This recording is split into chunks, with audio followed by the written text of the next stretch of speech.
I was 7 when my little brother, Tommy, entered the world much earlier than expected. I remember the way the hospital smelled, sterile and sharp, and how my nose pressed against the glass as I stared at him, tiny and fragile in that clear box. Tubes and wires covered his body, and each beep from the machines felt like a reminder that everything was about to change. Mom shifted to part-time work almost immediately, dedicating every spare moment to sitting by his incubator, her hand resting gently on the plastic while she watched him breathe. Dad would rush straight from work to the hospital without stopping at home, barely sparing me a glance. At first, I tried to understand. Tommy needed them, didn't he? But as the days turned into weeks, then months, my world shrank while Tommy's grew larger in theirs. When Tommy finally came home, I thought things would get better. They didn't. Mom seemed to live on high alert, leaping to his side at every cry or gurgle, while I learned to manage myself. Sandwiches became my specialty because no one had time to make my lunch. I mastered tying my shoes and brushing my hair, though the knots were never quite right. The day it really sank in how different things had become was my 8th birthday. That morning, I sat at the kitchen table, excited, waiting for someone, anyone, to remember. No cake appeared, no happy birthday, nothing. Mom was busy coaxing Tommy to eat his breakfast, and Dad, as always, was hidden behind his newspaper. I spent the whole day waiting until my teacher, Mrs. Roberts, called that evening to wish me a happy birthday. Only then did it hit Mom. She scrambled to throw together a small cake from whatever we had at home. The gift she handed me was one of Tommy's old stuffed animals, his name still scribbled on the tag. I forced a smile and said thank you, but inside, something cracked. Soon, I found comfort at Aunt Sarah's house, Dad's younger sister. She saw me in ways my parents no longer did. Aunt Sarah and Uncle Mark, along with their daughter Emma, became more like my real family. They lived just across town, and I started spending as much time there as I could. Aunt Sarah treated Emma and me equally, buying us matching outfits and taking us shopping. I cherished those moments, though they often came at a cost. Mom saw the new dress Sarah had bought me one day and twisted her face into something I'd never seen before, anger mixed with shame. "Sarah, you're spoiling her," Mom complained over the phone that evening. "We can't keep up with your gifts." The truth was, they could keep up when it came to Tommy. He got new toys weekly, while I wore the same clothes until they were threadbare. I told myself it didn't matter, but I couldn't ignore the growing resentment in my chest. By the time I turned 11, I'd already stopped expecting much from my parents. Tommy was their world, and I was just someone who existed in the background, like the furniture or the dishes. But the weight of it all hit me hard one afternoon when my teacher, Mrs. Thompson, pulled Mom aside after school. "Mrs. Anderson," she began quietly, "I'm a bit concerned about Riley.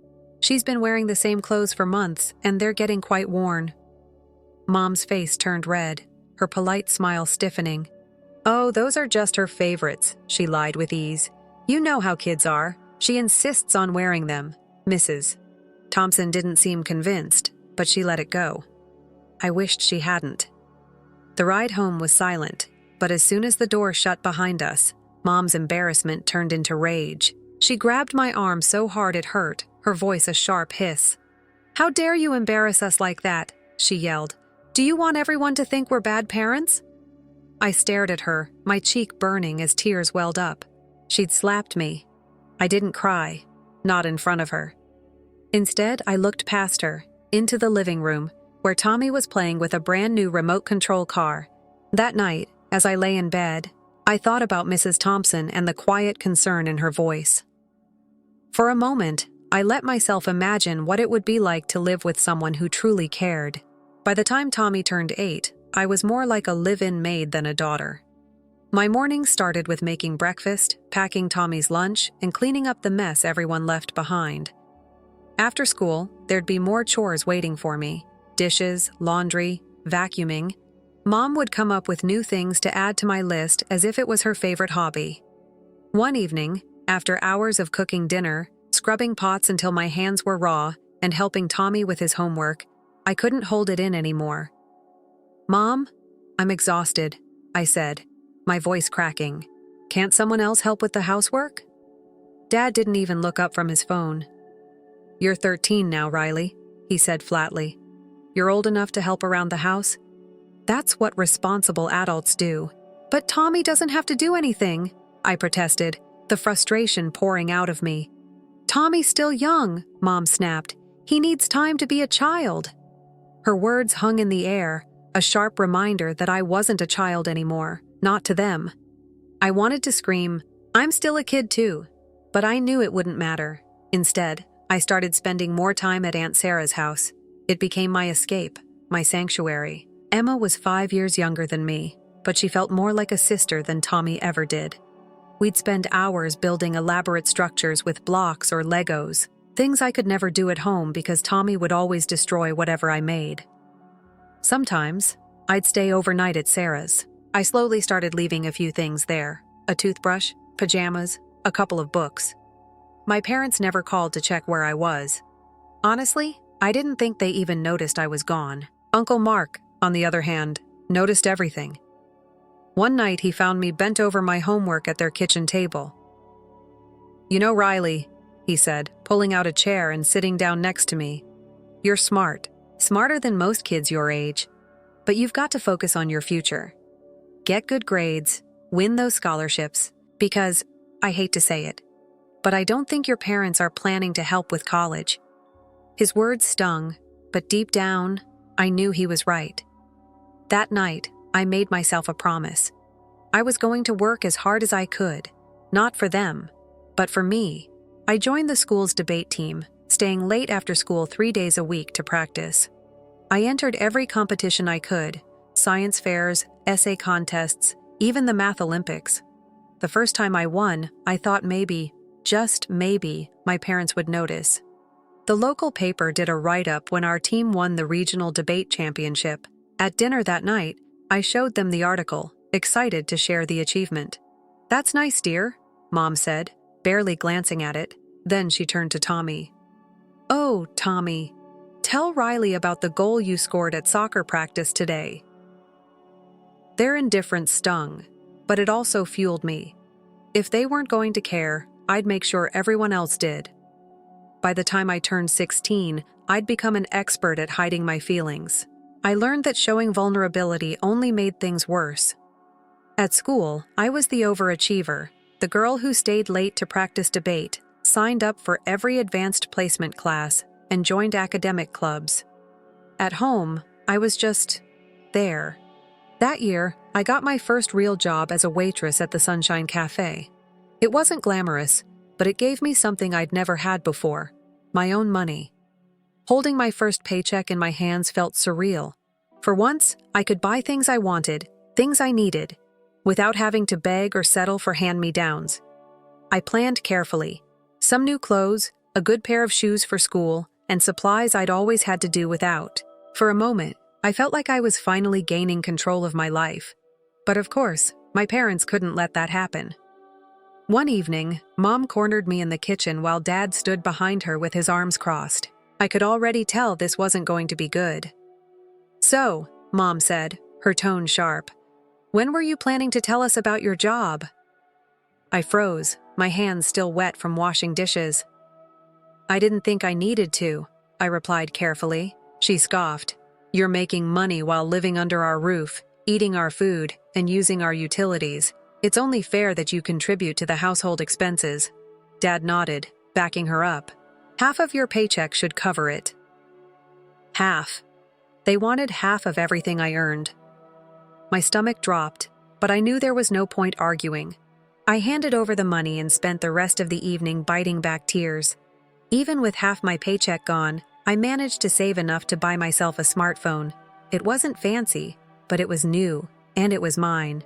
For a week, I felt like I'd won something, like I had a little piece of freedom in my pocket. Then, Tommy found out. "Hey," he said, walking into my room uninvited. "That's a nice phone, way better than the piece of junk you had before. Let me see it." "No," I said firmly, holding it close. "I bought this with my own money." His face twisted into the spoiled expression I'd come to dread. "Come on, my phone's old. I need a new one." I shook my head. "Then ask Mom and Dad, this one's mine." He stormed out, and I could hear him stomping down the stairs. Moments later, I heard voices, Mom and Dad, with Tommy whining in the background. My heart sank. Sure enough, they came into my room 10 minutes later. "Riley," Dad began in his reasonable voice, "your brother tells us you're being selfish. We've decided that you should share the phone with him." "No," I said, my voice shaking but steady. "I bought it with my money. I already give you half my paycheck. This is mine." Their reaction was predictable. They called me ungrateful, selfish, a terrible sister. I stayed quiet, clutching the phone as they left. 3 days later, I found it in pieces on my bedroom floor. The screen was shattered, the case stomped beyond repair. When I confronted Tommy, he just shrugged. "Maybe you should take better care of your things," he said with a smirk. I wanted to scream, to yell at him, at my parents, at the unfairness of it all. But I didn't. Instead, I threw myself even harder into my studies. If I was going to escape, I needed to succeed. The day my college acceptance letters arrived should have been one of the happiest of my life. Riverside University and Wellington College, both dream schools, had accepted me. But neither came with enough financial aid to make them an option. Then there was State University. It wasn't as prestigious, but they offered me a full scholarship. The catch? They didn't provide dorms for local students. Over dinner, I shared the news. For once, my parents actually seemed pleased. "That's wonderful, Riley," Dad said. "See what hard work can accomplish?" For a brief moment, I felt hope. Maybe they were proud of me. Maybe things were finally changing. Then Mom cleared her throat. "Now that you're going to be an adult student, we need to discuss your living arrangements. We've decided you should pay rent." The amount they named nearly made me choke. "That's impossible," I exclaimed. "I can't afford that. I'll be a full-time student." They exchanged a look, one I knew all too well. "If you can't pay," Dad said slowly, "then maybe it's time you found your own place to live." "And Tommy?" I asked, my voice tight. "Will he have to pay rent when he's my age?" "That's different," Mom snapped. "Your brother has special needs." Tommy hadn't had health issues since he was a toddler, but I knew better than to argue. 2 days later, I packed my life into a few boxes and left the only home I'd ever known. When I knocked on Aunt Sarah's door that night, I felt like I was carrying the weight of the world in my arms, literally and figuratively. The bags in my hands were heavy, but not as heavy as the ache in my chest. I tried to keep my tears in check as Uncle Mark opened the door. He took one look at my face and the bags at my feet and called for Aunt Sarah. She appeared almost instantly, her expression shifting from concern to anger as I explained what had happened. "They did what?" she said, her voice rising. "They kicked you out? Their own daughter?" "Because I couldn't pay their rent," I said quietly, my voice trembling. "They said since I'm 18, I should learn responsibility." "I don't care if you're 18 or 80, Uncle Mark interrupted, his face red with fury. "You're staying with us. No arguments." That night, as I lay in their guest room, my room now, I cried for the first time in years. Not from sadness or anger, but from relief. For the first time in my life, I felt safe. The next morning, I woke up to the smell of pancakes. Aunt Sarah was waiting in the kitchen with a plate ready for me. "You don't have to do everything on your own anymore," she said, sliding the plate across the counter. I smiled, though I wasn't sure I believed her yet. That summer, I worked full-time at the Sunshine Cafe, saving every penny I could for college. Aunt Sarah and Uncle Mark refused to let me pay rent or even pitch in for groceries. "Your job is to prepare for school," Uncle Mark insisted. "We've got the rest." When fall came, I started classes at State University. Balancing my studies and part-time shifts at the cafe wasn't easy, but I was determined. Aunt Sarah and Uncle Mark treated me like one of their own, celebrating my achievements and cheering me on every step of the way. "Riley's going places," Uncle Mark would say proudly to anyone who'd listen. For the first time, I believed it too. Emma and I grew closer during that time. Even though she was younger, she became my biggest cheerleader. "You're my role model," she said one night during one of our sister sleepovers. Hearing that filled a part of me I hadn't realized was empty. Back home, if I could even call it that anymore, my parents and Tommy didn't seem to notice my absence. They never called, never asked how I was doing. The first few weeks, that hurt more than I wanted to admit. But as time passed, I realized it was a gift. I didn't need their approval or their attention. I poured myself into my studies, excelling in my classes and earning the respect of my professors. My debate skills and academic achievements led to opportunities I'd only dreamed of before: internships, scholarships, and recognition. One night, after winning a prestigious essay contest, I brought the award home to Aunt Sarah and Uncle Mark. They beamed with pride, insisting we celebrate with ice cream.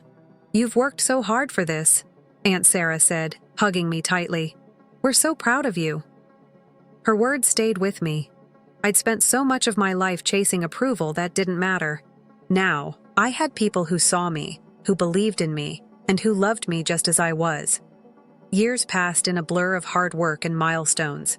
By the time I graduated, I had offers from top companies in the city. My professors had gone out of their way to recommend me, and I knew it was because they saw the same determination Uncle Mark had seen years ago.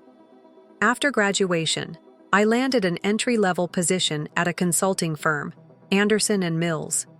The salary wasn't great, but it was enough to start building a life of my own. I moved into a small one-bedroom apartment across town, my first real home.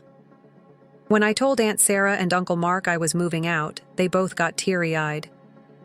"Are you sure you don't want to stay longer?" Aunt Sarah asked, helping me pack. I hugged her tightly. "I know I'll always have a place here, but it's time for me to stand on my own 2 feet. That wasn't goodbye, of course. I visited every Sunday for dinner, joined them for holidays, and spent random evenings just hanging out. Emma would crash at my apartment for sister sleepovers when she needed a break from her own college life. It felt strange, being part of a family that genuinely cared. Every time Aunt Sarah introduced me as our Riley to her friends, or hung one of my achievements on the wall next to Emma's, it healed a part of me I hadn't realized was still broken. Meanwhile, my parents and Tommy became strangers. Whenever we crossed paths, they acted like I didn't exist. At first that stung, but eventually, it felt like freedom. I'd finally found my place, my real home, and for the first time my life felt like it belonged to me. Life moved forward, and so did I. By the time I was 28, I'd climbed my way up the corporate ladder to become a senior operations director at Anderson & Mills. My hard work had paid off. I managed a team of 30 and earned more than I'd ever dreamed possible. One Sunday over dinner at Aunt Sarah and Uncle Mark's, I made an announcement that felt surreal. "I'm thinking of buying a house," I said, setting my fork down. "Something with a yard, maybe even a pool." "That's wonderful," Aunt Sarah beamed. "You've worked so hard for this. You deserve it." I smiled, letting the pride settle in for a moment. But before I could continue, she added, "Oh, that reminds me. I ran into your mother at the grocery store last week." The air in the room shifted. Aunt Sarah rarely brought up my parents, knowing how complicated things were. "I tried to tell her how well you're doing," she said carefully. "I thought maybe, after all these years." Her voice trailed off and she shook her head. She cut me off before I could finish, said she doesn't have a daughter and doesn't care what you're doing. The words hit me harder than I expected, but not because they hurt. For the first time in years, they didn't. Instead, they brought clarity. I nodded slowly. "Thanks for telling me, Aunt Sarah." The next day, I called a friend of mine, Jennifer, who worked as a realtor. "Hey, Jen," I said, keeping my voice casual. "I need a favor. Can you find out who owns the house at 1247 Maple Street?" It didn't take her long to call back. "The owner's a Mr. Peterson," she said. "He's had the property for over 20 years. "Perfect." I dialed his number, my heart pounding but steady. "Mr. Peterson," I began. "My name is Riley Anderson. I'd like to make an offer on your property. I'm prepared to pay 20% above market value, cash deal, quick closing." 2 weeks later, I sat in a lawyer's office, signing the final paperwork. As I wrote my name on the last page, I couldn't help but smile. The house that had once felt like a prison, where I'd been ignored, belittled, and discarded, was now mine. The first thing I did was call Jennifer. "One more favor," I said. "Contact the tenants and let them know the property has a new owner who wants to inspect it. Just don't mention my name." "Oh, I am going to enjoy this," Jennifer laughed. "When do you want to do it?" We set the date for the following Tuesday. The day of the visit, I arrived early, parking down the street and sitting in my car for a moment to steady my nerves. The house looked exactly the same as when I'd left it all those years ago. It was strange, almost unsettling, how time seemed to have frozen there. I walked up to the door and rang the bell. Mom opened it, her face shifting from confusion to shock to anger in the span of seconds. "Riley? What are you doing here?" Before I could answer, Dad appeared behind her, followed by Tommy's heavy footsteps thundering down the stairs. "Get out!" Dad snapped. "We're waiting for someone important, the new owner of the house." I smiled, reaching into my briefcase and pulling out the deed. "Oh, they're already here," I said, handing it to him. "I bought the house 2 weeks ago." The silence was deafening. Tommy stood frozen at the bottom of the stairs, his mouth hanging open. That's impossible," Dad stammered. "Actually, it's quite possible," I replied calmly.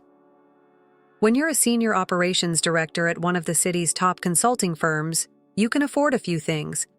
Mr. Peterson was more than happy to sell."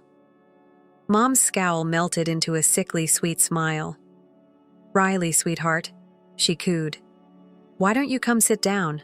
I'll make some tea and we can catch up, like a proper family." "Family?" I said, laughing. "You stopped being my family the day you threw me out." Dad tried to intervene. "Now, Riley, we were just trying to teach you responsibility." "And I learned it very well," I cut him off. "In fact, let's talk about your new rent terms." I named the amount, which was double what they'd been paying. The color drained from their faces. "That's impossible," Tommy exploded. "We can't afford that. Where are we supposed to get that kind of money?" I shrugged, echoing the words they'd once thrown at me. "Not my problem. You have until the 1st of next month to pay the new rate or move out." They followed me to the door, their tones switching between pleading and threatening. "Riley, please," Mom begged. "We're your family." "No," I said firmly. "You stopped being my family when you chose your comfort over my future. You have 30 days. Exactly 1 month later, I stood across the street from my old house, watching as my parents and Tommy loaded the last of their belongings into a moving truck. They had called me countless times over the past weeks, alternating between begging for more time and threatening legal action. I didn't answer a single one. Mom noticed me first. She nudged Dad, who looked up from the box he was carrying, his face twisted with anger, and Tommy slammed the truck's rear door with unnecessary force. None of them said a word to me as they climbed into their vehicles and drove away. I waited until they were gone before crossing the street and unlocking the front door. My front door. The house felt strange, bigger somehow, and emptier. It was still heavy with memories, but this time I was the one in control. Over the next 3 months, I transformed it into something unrecognizable. The walls that had once felt like they were closing in on me were knocked down to create an open-concept living space. The outdated kitchen, where I'd spent countless hours cooking for an ungrateful family, was gutted and modernized. Tommy's precious game room, which had once been my bedroom, became a home office with large windows and built-in bookshelves. Every change felt like erasing another painful piece of the past. When the contractor stripped away the old wallpaper, I stared at the marks where I'd once measured my height, alone, because no one else cared. The creaky floorboard that had always betrayed my late-night study sessions disappeared under new hardwood. The stained carpet, worn down by years of spills I'd been forced to clean, was replaced with sleek tiles. "It looks amazing," Aunt Sarah said when I gave her, Uncle Mark, and Emma the grand tour. "It doesn't even look like the same house anymore," Emma added, her eyes wide. "That was the point," I replied, leading them to the new back deck. It was my favorite part of the renovation, a peaceful space overlooking the garden I'd planted. Where an old swing set had once stood, flowers were beginning to bloom, new life from old soil. We sat on the deck, sipping lemonade and watching the sunset. My real family, the ones who had always been there for me, even when my own parents hadn't. I never saw my parents or Tommy again after that day. Occasionally, I'd hear snippets about them through the neighborhood grapevine. They'd moved to a cramped apartment across town, and Tommy had finally left to live on his own. Apparently, he didn't like the realities of paying bills and doing his own laundry, but their struggles weren't my concern anymore. For the first time in my life, I wasn't weighed down by their presence. My life flourished in ways I hadn't thought possible. My career continued to grow, and I found joy in the simple things. Sunday dinners with Aunt Sarah and Uncle Mark, movie nights with Emma, and holidays filled with genuine love and laughter. I had finally found what I'd been searching for all along. It wasn't revenge. It wasn't even success. It was peace. Family, I learned, isn't about blood or obligation. It's about love, support, and choosing to be there for each other. And with the people who had stood by me through everything, I'd finally built the life I deserved. Story 2. While my younger sisters Sarah and Emma were busy establishing their families, I, Ashley 32, spent the previous 10 years developing my profession as a manager at Preston & Associates. I was moving up the company's ladder. Don't get me wrong, I enjoy my work, but occasionally I question whether I've missed anything. Now, a husband. Just myself and my city-facing corner office. No children. My phone rang on a typical Tuesday morning. I was going through a pile of paperwork on my desk when Sarah's name appeared on the screen, and I responded. Ash? Hello? Through the speaker, Sarah's voice chirped. My younger sister, who was 26, had always been the vivacious one. Have a moment? Yes. What is going on? Half listening, I shuffled some documents away and went over the quarterly data. Mom's 60th birthday is in 2 months, right? For impact, she hesitated. We need everyone's help since we have a spectacular event planned. I took notice of that. All right, how much are we discussing? I almost choked on my coffee when Sarah identified the figure. It exceeded the amount I had spent on my previous trip. It was 3 years ago, now that I think about it. Sarah hurried to add, I know it's a lot, but it's for Mum, you know. I answered, No, it's okay. And I opened my banking app. I'm going to transfer it immediately. Fantastic. Oh, and something else. For the celebration, make sure you take a week off from work. Please don't schedule anything else during that time. A flurry of meetings and deadlines characterized the next weeks. Sometimes I would worry what my sisters were doing with all that money, but they would always brush me off with evasive answers. Mom's birthday eventually faded from my thoughts as work took over. The Saturday supper followed. At our parents' house, we all assembled. My sisters, Susan and her children, and my parents. Michael and Rachel are my cousins. We were surrounded by the usual commotion of family supper. Mom fussing over everyone's dishes, Dad cracking his old jokes. The usual. Sarah's bomb came at that moment. With deliberate casualness, she pushed her peas about her plate and murmured, So. At last, everything was set up for Mom's birthday. A week will be spent at Mountain Pine Resort by all of us.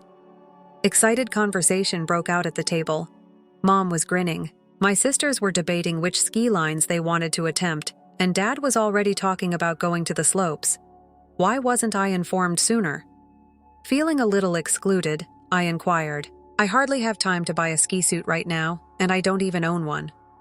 There was silence at the table. Too silent. Before Mom even opened her mouth, I felt my stomach plummet as she cleared her throat. With the tone she employed when she was ready to request a favor, she remarked, Actually, honey. She was aware that I couldn't say no. While we're there, we would really appreciate it if you could watch the kids. As I looked at my family seated around the dinner table, I waited for someone to chuckle and declare that everything was a joke. However, the only sound to break the stillness was the gentle clatter of cutlery on plates. Do you want me to keep an eye on the kids? I was able to utter it at last. Each of the 5. My mind instinctively began to count them off. Sarah's newborn daughter Lucy and Emma's toddler Jason, Rachel with the twins, Tom and Anna of cousin Michael, Pete, son, 5 children younger than 7. Mom remarked, "Well, you're so good with them," as though that clarified everything. They adore Aunt Ashley. Still expecting to see a glimpse of humor in someone's eyes, I glanced around the table once again. None existed. Just eager faces anticipating my customary yes. However, that is unfair. My own voice sounded odd as I heard myself say it. "It's my mother's birthday, and I want to celebrate with everyone." My sister Emma, 28, sighed and set down her fork. "Ashley, hurry up. In any case, you'll be bored there. It will be packed and boisterous." I repeated, bored. "If I were bored, how would you know?" "Well," she went on, looking at Sarah again, "you get along well with the children. They love you. It's not like you need a vacation from family life, let's face it." My chest constricted. What is the intended meaning of that? With the patronizing tone she had honed over the years, Sarah launched right in. "All she's saying is that you don't have a husband or kids to hide from the rest of us. You know that we need this break, correct?" I fought back tears when the green beans on my dish became blurry. I wouldn't let them witness my tears for their own sake. Rather, I silently moved my chair back and got to my feet. "Ashley." There was a hint of worry in Mom's voice, but not enough to deter me. Not a word. I went to the door after grabbing my handbag from the counter. No one stopped me, no one yelled. I was followed solely by the sound of my mother's voice coming from the dining room. She will first be a little insulted, but she will eventually warm up. She does it every time. Their voices trailed off as I made my way to my car, already shifting to talk of winter clothing and ski slopes. My mind was helped to clear by the fresh evening air against my face. 10 years of prioritizing other people, of being the trustworthy and accountable one, and I received this in exchange. The request for childcare wasn't even the worst part. It was the casualness with which they had prepared this entire situation without consulting me, assuming that I would accept, taking my time, money, and vacation days without my consent, as though I were only a tool to be employed, not a family member to be mentioned. I paced my flat for half the night, reliving every family meal, every holiday, and every instance in which I put everything on hold to assist someone else. The memories flooded back, each assuming a new, sinister significance. Considering what happened tonight. When I was 16, I was preparing supper as my mother assisted Emma with her schoolwork. I declined a spring break vacation with friends when I was 18, in order to watch Sarah when our parents went on a weekend excursion when I was 21. Earning money for Emma's prom outfit by working 2 jobs while in college. Year after year, the pictures continued to arrive, one sacrifice after another. "Could you keep an eye on Jason for a couple of hours, Ashley?" Emma's voice kept repeating in my mind. "I need a vacation. Would you mind spending the weekend with the twins, Ashley?" The same old request from Michael came back to haunt him. "You're really excellent with children, and Rachel is overtaken by Pete." "Yes," I had always replied. Always. Even though the following day, I had crucial meetings. Even after my own workday had left me feeling worn out. I had prided myself on being the dependable one, the ideal daughter, and the responsible sister. The leather coal pressed into my flesh as I fell onto my couch. I looked at the photo albums on my coffee table. I was always the one behind the camera on family excursions, holiday parties where everyone laughed in the living room and I was constantly in the kitchen. How long has it been since I was asked what I wanted? "You don't really need a vacation from your family." Sarah's remarks kept coming back to me, as though not being married and having kids somehow made my life, job, and decisions less legitimate. As though my sacrifices were insignificant, since they didn't align with their idea of what was important. That night, it was difficult to fall asleep. I tossed back and forth, recalling how I had worked my way through college on a scholarship, determined not to put a financial strain on my parents, how I had begun my career right after graduation, helping to pay for both of my sisters' education, all those late nights at work, moving up the corporate ladder, and sending home portions of my pay to support my family. I had made up my mind by dawn. I had never been a combative person. There has to be a way to make them realize without causing a division in the family, to settle this amicably. So, when there was an issue, I took the usual action. I attempted to solve it. On Sunday morning, I didn't pick up my phone until a respectable hour had passed. On the third ring, Mom picked up. "Hello, Mother," I said, maintaining a steady tone. "The resort excursion has been on my mind. Well, I have an answer. I'll cover the cost of a professional babysitter for each of the 5 children. In this manner, everyone may share in the celebration." For much too long, there was stillness on the other end of the queue. "It won't work." At last, Mom replied in a strained voice. "Ashley, we cannot entrust the children to a stranger. You are accustomed to them. I want to join in on the celebration too, Mom." I made an effort to clarify. "I would want to attend your birthday celebration. I could locate an excellent babysitter, someone with great recommendations. You're not exactly a social butterfly, you know." With a strong voice, she interrupted me. "In any case, the noise and commotion would likely make you uneasy. You love spending time with the kids, and they will keep you occupied. All people find it ideal." Before I could answer, the sound of the phone ending reverberated in my ear. As my mother's words set in, I sat there with my phone still clamped to my ear. She hadn't even made an effort to bid farewell. I continued to look at my phone. When I exploded again, I was processing my mother's sudden hang-up. The name of Sarah appeared on the screen. "You dare?" Before I could even greet her, she snarled. "Your small proposal to hire a babysitter was just shared with me by Mom. Do you intend to destroy everything?" My sister's harsh tone surprised me, and I sat up straighter. "Ruined everything. My goal is to come up with a solution that benefits everyone." "We have a solution already," Sarah's voice lifted. "It's all planned." "Ashley, everything, and now you're attempting to alter all of our plans at the last minute, which is utterly selfish." I was slapped with the charge. "I'm being self-centered." "You are indeed. For weeks we have been organizing this. Everyone is thrilled. The resort is reserved. The events are planned. You now wish to complicate matters further. For the sake of the family, you cannot do this one thing." My hands began to shake. "Just one thing? Are you serious? What do you know? If you cause everyone to have a bad trip, if you ruin the joy of Mom's birthday, don't speak to me ever again. Ashley, I mean it." The queue died.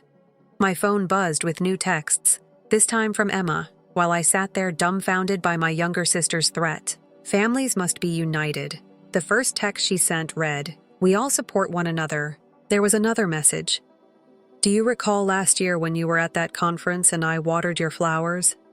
And yet another, "You get along well with the children. They adore you. Why are you unable to put your resentment aside and consider what is best for the family?" As I responded, my fingers slid across the keyboard.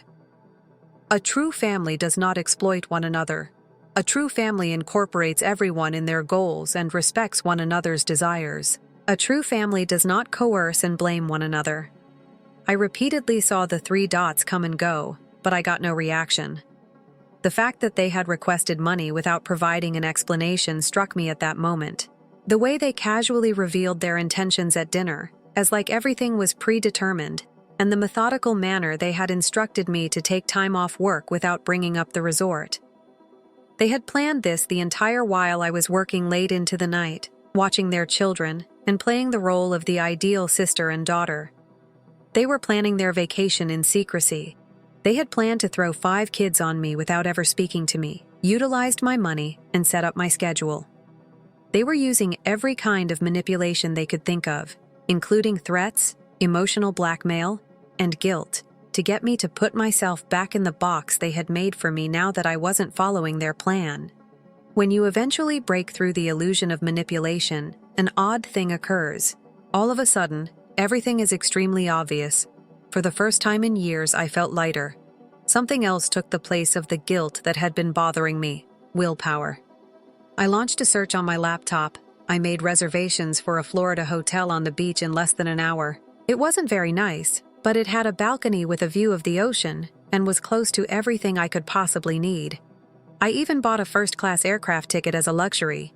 After all, I wouldn't be skiing, so I had plenty of money. The work days that followed were unexpectedly quiet. My relatives no longer texted and called. They most likely assumed I was at home getting ready for a week of nursery, maybe organizing activities and purchasing extra food. As I packed my new swimsuit and beach clothing for a tropical vacation in the middle of January, the concept made me grin. When my co-worker Janet noticed me looking at the Florida weather forecast, she inquired. "Sometimes you have to take an unexpected action," I answered, astonished at how wonderful it felt to speak those words aloud. I gave my flat a final inspection the morning before my flight. I had thoroughly cleaned everything. I guess it's habitual. The windows were securely locked, and the refrigerator was empty.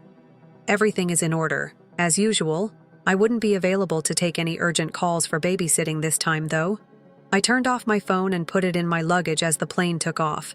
No email, no social media, no family strife. A week of freedom, the beach, and me alone. When I exited the airport, the Florida air embraced me like a warm hug. The air caused the palm trees to swing. I could also smell the ocean's salt, even from this location. The photographs did not do my hotel room justice. I could hear the waves pounding on the coast, and the balcony provided a beautiful view of the limitless blue horizon. I let the warm sand between my toes as I went barefoot on the beach that first afternoon. How long had it been since I had done something similar? When was the last time I had taken care of myself? I read a book uninterrupted, went swimming in the hotel pool, and ate supper at a peaceful seaside restaurant where nobody wanted me to cut their meal or clean up accidents. I sipped a bottle of wine while watching the sunset from my balcony, completely unconcerned with morning or bedtime duties. I relished my last minutes of tranquility on my last morning in Florida. I knew that someday I would have to restart my phone and deal with whatever mayhem I had left behind. But when my phone eventually turned on, I wasn't prepared for what I discovered. Hundreds of missed calls, voicemails, and texts began to buzz continuously. They began precisely 1 week ago, according to the timestamps. I started scrolling through them in the early morning, my hands shaking a little. Sarah was the first to message, "You're where? We are not inside your residence." The door was then opened by Emma Ashley. "The children are becoming agitated." Michael. "Hello. As anticipated, we brought Tom and Anna." "Are you at home? Rachel? What's going on, Ashley?" As I go through the texts, Pete is requesting his aunt. I had an exact mental image of the scene. With their luggage packed for the resort, my sisters and cousins are waiting outside my vacant house with 5 bewildered kids. Their well-thought-out plans are falling apart. The communications tone swiftly shifted from bewilderment to fear. "This isn't funny, Ashley. You're where? Take out your phone. What should we do with the children? You cannot simply vanish in this manner." Then the rage struck. Sarah started sending nasty messages. "You self-centered witch! How could you harm us like this?" Not much better was Emma.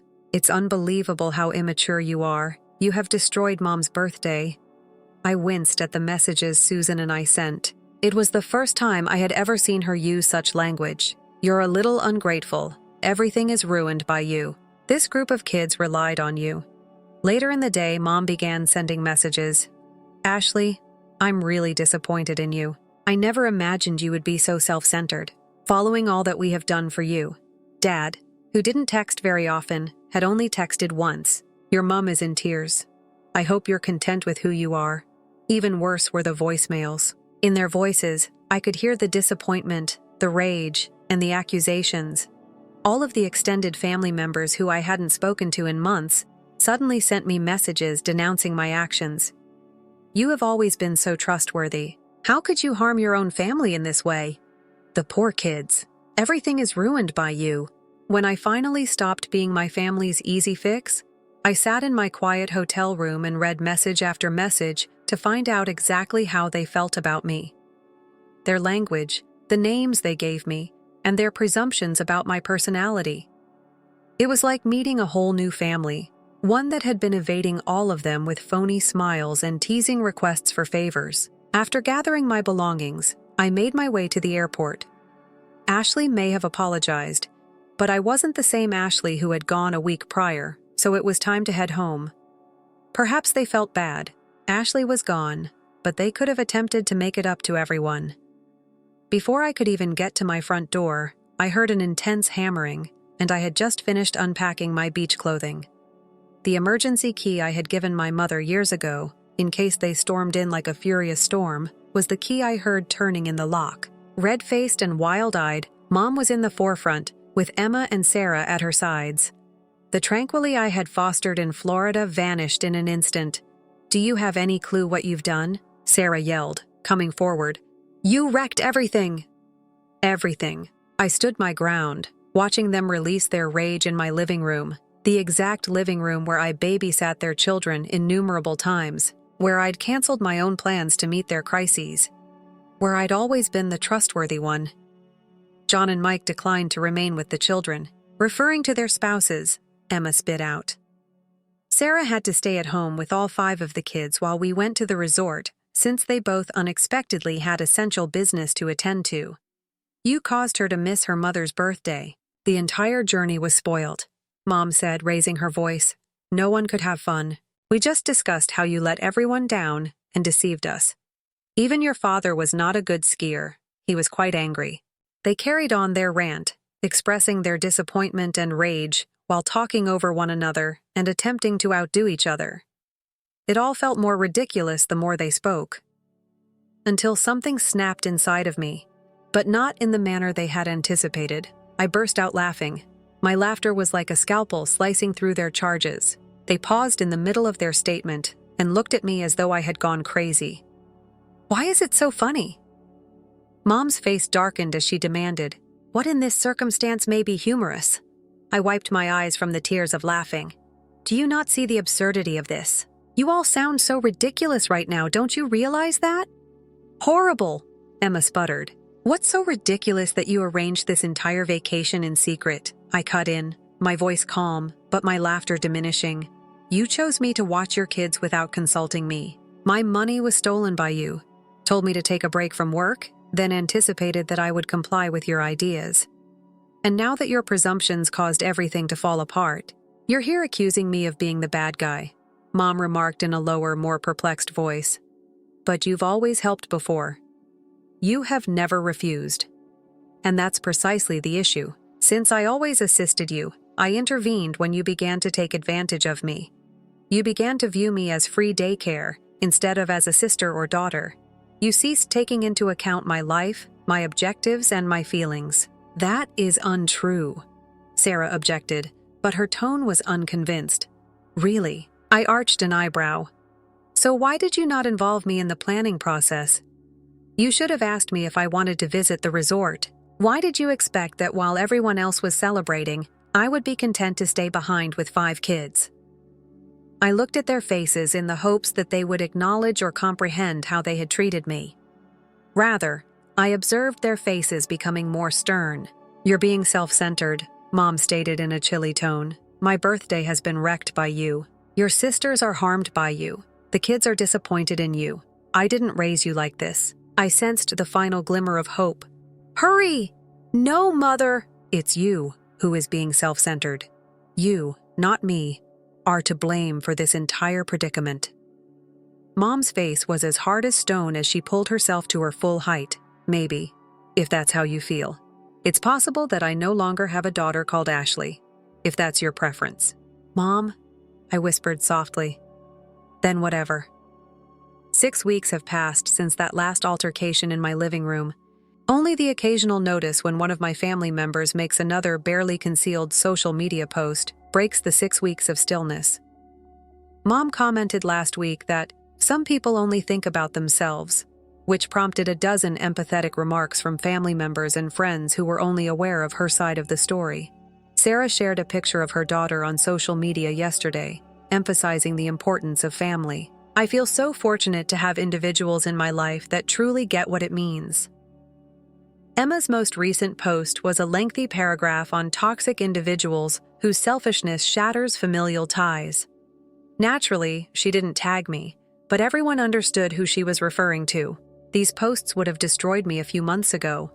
I would have lost sleep over their remarks, spent hours formulating answers in my mind, and wondered whether they may be correct.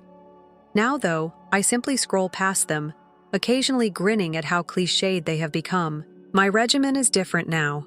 Rather than spending my weekends waiting for last-minute calls to babysit, I've joined a book club in my community. It was weird to have our first encounter while sitting in a coffee shop on a Saturday morning, knowing that my phone would not ring, while one of my sisters made a last-ditch appeal. I made a reservation for a spring holiday to Europe last week. I didn't need to arrange, consult anybody, or confirm that it wouldn't interfere with someone else's needs. I simply took advantage of a fantastic bargain that I observed. I occasionally consider my nieces and nephews while I'm alone. I do miss them, but not in the sense that they were used against me. I'm hoping they'll understand when they're older. Perhaps they will even see similar trends in their own life and make alternative decisions. Mom used the emergency key that day, and I still have it. I should certainly ship it back, but every time I consider doing so, something prevents me. Perhaps a part of me wishes they would see how unjust their expectations and behaviors were, and how they used my affection for them. That they will understand that being a family does not need you to sacrifice yourself in order to satisfy everyone else's demands. However, I no longer look forward to that day. I'm not delaying my life in the hopes of their understanding or acceptance. In my life, for the first time, I'm prioritizing myself. It feels natural too. I removed the family group chat from my phone yesterday. I didn't try to explain myself or make a statement about it. I simply silently resigned myself from one more duty, an additional cause of anxiety. This might be referred to as selfishness. Yes, my family does. However, I've come to realize that self-respect and selfishness are two different things. Leaving individuals who don't value you for more than what you can do for them might sometimes be the healthiest thing you can do. Story 3. My name is Barbara, and when I was born at the age of 19, my mother was little older than a child. After she graduated from high school, she married my dad, and I was born a year later. As a child, I recall that people would frequently confuse us for sisters. Every morning when I watched my mom get dressed, I saw something that made her smile with pride. She never skipped her beauty regimen, which fascinated me since she was so committed to looking well, even when money was tight. Mom would simply roll her eyes and remark, "You married a beautiful woman, didn't you?" When my dad would occasionally gripe about the price of her goods. Beauty requires upkeep. Up to the age of 10, everything appeared to be normal enough. The fighting broke out at that point. Or perhaps I only became aware of it at that point. Their words would reverberate through our flimsy walls, but the disputes would start after I went to bed. This continued for months, until Dad simply stopped coming home one day. After telling me they were divorcing, Mom sat me down on our beige couch, the one with the tiny wine stain that she was doing her best to cover up with a throw pillow. However, why? Little and frightened, I asked my child. "Adults simply can't coexist anymore at times," she replied. "Honey," but her eyes were already averted as if she were preparing a move. "Everything will be well as long as you stay with me. You'll see." The procession of uncles began at that point. Increasingly, Mom would drop me off at Aunt Sarah's place. The same excuse every time. "Sweetheart, Mommy wants some grown-up time. You get it?" "Correct." I didn't comprehend. I nodded even though I wasn't actually.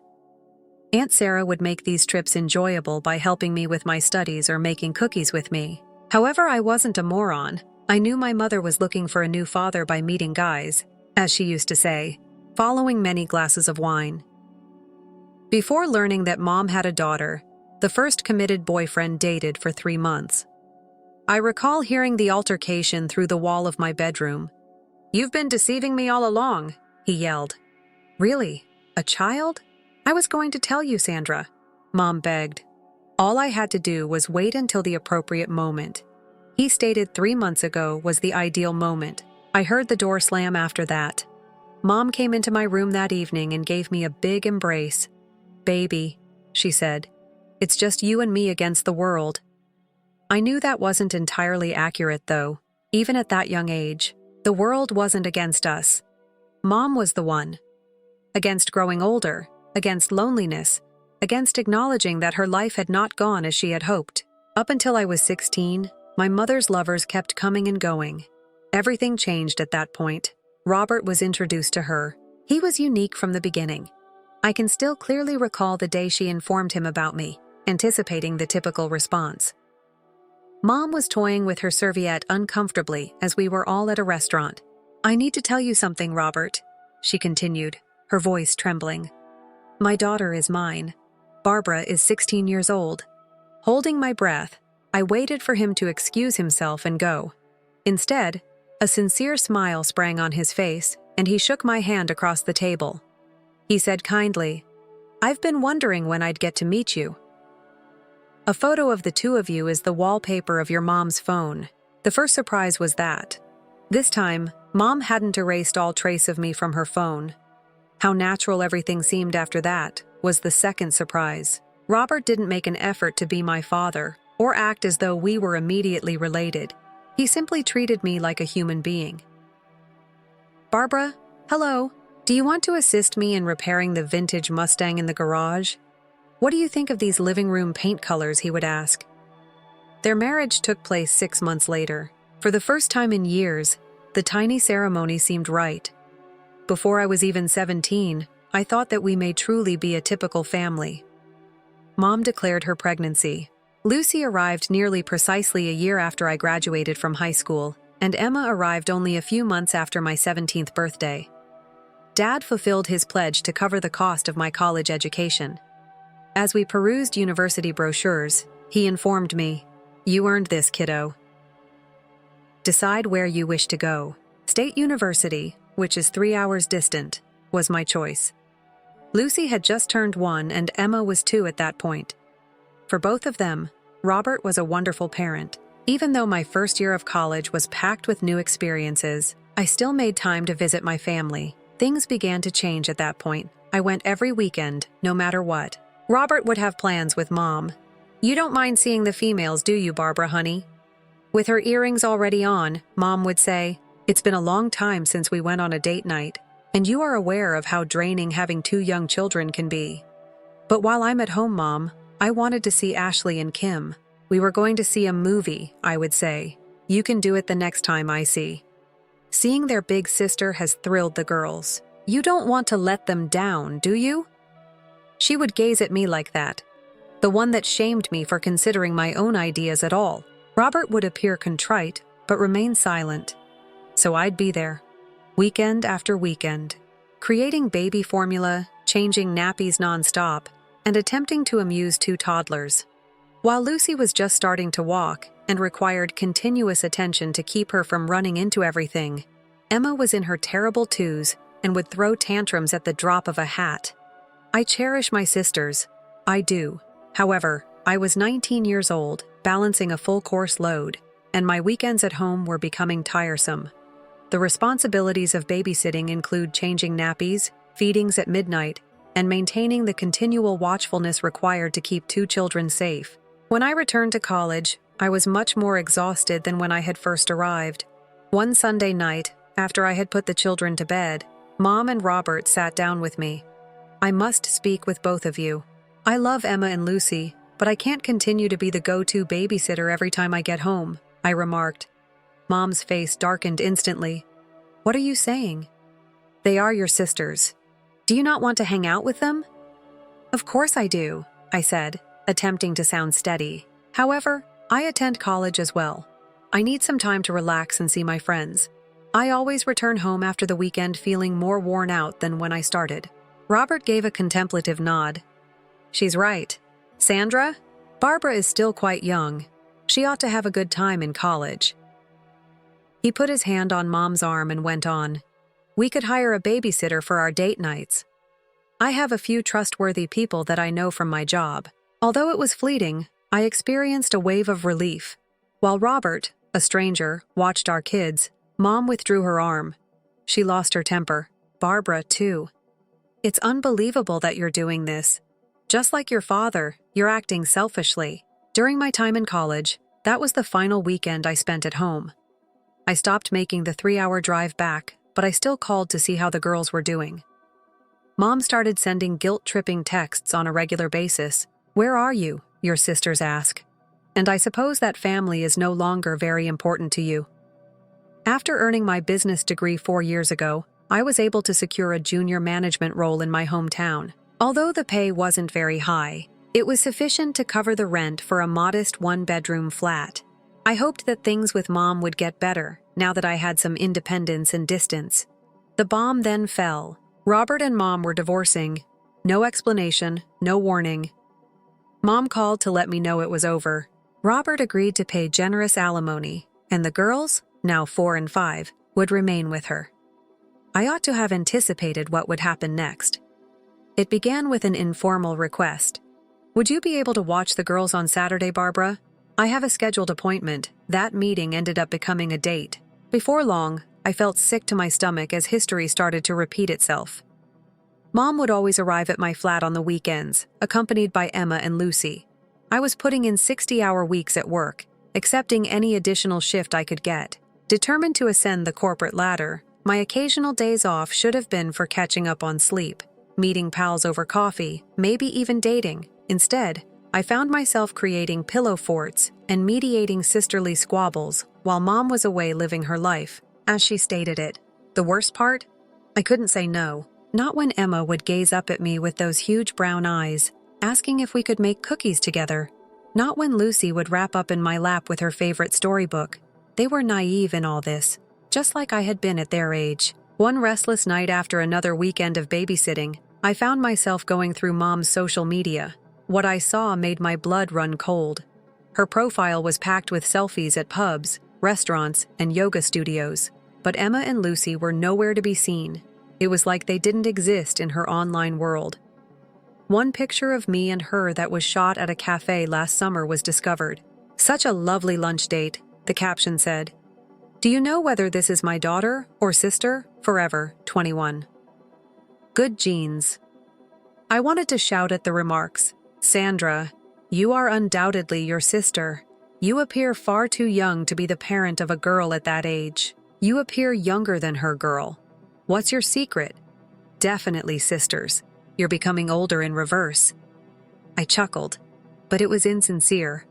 I was slammed with the reality like a ton of stones. Mom was doing the same thing she had done to me years before, concealing her kids to make herself seem more appealing to possible spouses. Not all of history was being repeated, it was becoming worse. Often Robert would give me a call to see how the girls were doing. He continued to be a wonderful father, always inquiring about their friends, schooling, and needs. "Barbara, how are they actually doing?" he would inquire. His voice was full of concern. Sandra no longer shares much with me. I detested telling him lies. "They are good, Robert. Mom is looking after them well." Mom's admonition rang in my mind, even if the words felt bitter. "You dare not speak to Robert. All he'll do is try to remove the gals." Then came the day that made all the difference. With arms full with bags of fresh fruit and snacks for the children, I made an announcement when I dropped by Mom's house. Emma and Lucy devoured the meal as soon as I entered, as if they hadn't eaten in days. There was a strange feeling. I went to the kitchen and got the refrigerator open. I felt ill at the sight. Only a few condiments and a half-empty bottle of milk. The cabinets were just as empty. "Mom!" She was trying on new clothing in her bedroom when I yelled and barged in. "Why is this house without food? What are the girls consuming?" She raised her chin to display her recently taut neck. "Barbara, stop being so theatrical. I needed to finish some job. I need to appear youthful if I want to attract a suitable partner, and the alimony only goes so far. For a few weeks, the girls can get by on basic meals." Something inside of me snapped. "Are you serious? You bought cosmetic surgery with their food money." Calmly, "It's an investment in our future. The girls will have all they need once I marry a rich spouse. Right now, I'm giving Robert a call." I took out my phone and threatened. Mom's face fell flat. "Barbara? Please. It won't happen again, I swear. Tomorrow I'm going food shopping. Don't tell Robert, please. Please." Even though my hands were shaking from anger, I put my phone aside. "Mom, I mean it. If I ever learn that you're ignoring them once more, I'm sharing everything with Robert. No more secrets. No more falsehoods. You can also bid your alimony farewell." Mom arrived to my flat a little more than a month after the refrigerator incident, looking distraught and pale. Her hair fell limp about her face, and she lacked the flawless makeup she usually wore. Her voice was shaky as she whispered, "Barbara, honey, I need your help. Today, I have an urgent operation at the hospital. For a few days, I need you to keep an eye on the ladies." My heart was pounding. "What's the matter? Are you all right?"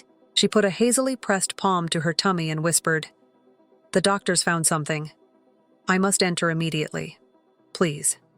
I can't rely on anybody else." What about hiring a babysitter with experience? I recommended.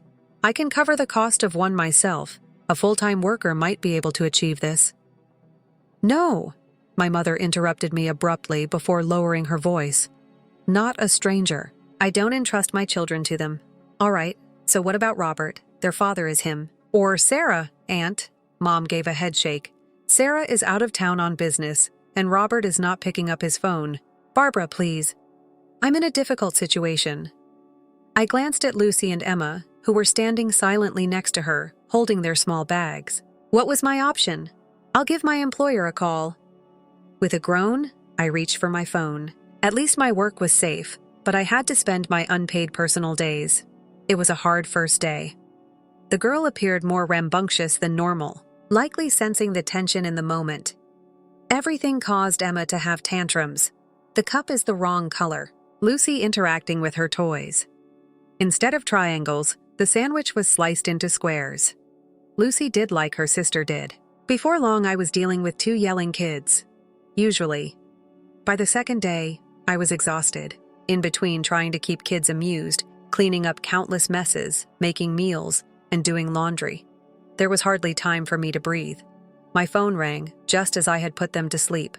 Barbara, hello. My buddy Kelly lived close to my mother's place. Your mom is holding a party. There are a lot of automobiles parked outside, loud music playing, and beautiful string lights all around the place. The setup must have taken hours. Is it a birthday somewhere? That's not possible, I answered, trembling. My mother is undergoing surgery at the hospital. I'm here with the gals. I think you're staring at the incorrect home. I'm standing by my window right now, Barbara.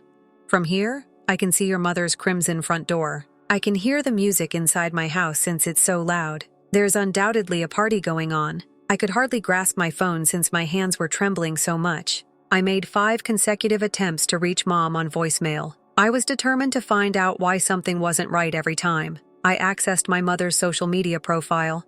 That's nothing new. Selfies and motivational sayings about living your best life are all too common. Then I recalled Janet, her best friend, and her infatuation with sharing every detail of her life on social media. There was a live stream when I went on Janet's page. God forbid you all. My speakers blared Janet's voice. Being here to celebrate my closest friend's engagement makes me very happy. Take a look at this stunning party she organized. The camera moved across my mother's living room, which was now decorated with flowers and sparkling lights. Numerous individuals were socializing, each holding a glass of champagne. When I spotted my mother in the background, looking stunning in a brand new red dress, my stomach lurched. Not at all like the ill woman who had knocked on my door. This is unbelievable, I said to myself in a whisper. In the other room, the girls continued their calm play. I had to move quickly. First, I gave Aunt Sarah a call. Sarah, Mom stated you were on business out of town. What? No, I've returned home. Why? I gave a brief explanation of the circumstances. Would you mind spending a few hours watching the girls? I have to take care of things. Naturally. Sweetheart, in 20 minutes I'll be there. This time your mother has gone too far. Next, I gave Robert a call. The first ring caught his attention. Is everything all right, Barbara? I'm not picking up your phone, I responded sourly. When I suggested contacting you to monitor the girls, Mom said that, what are you discussing? I haven't heard from Sandra in weeks. I inhaled deeply before telling him everything, the alleged emergency procedure, what I just learned on the live broadcast, and the girl who is staying with me. She is hosting a celebration for her engagement. His voice sounded dangerously low. In 15 minutes, I will come get you. Sarah is keeping an eye on the girls. She is indeed on her way.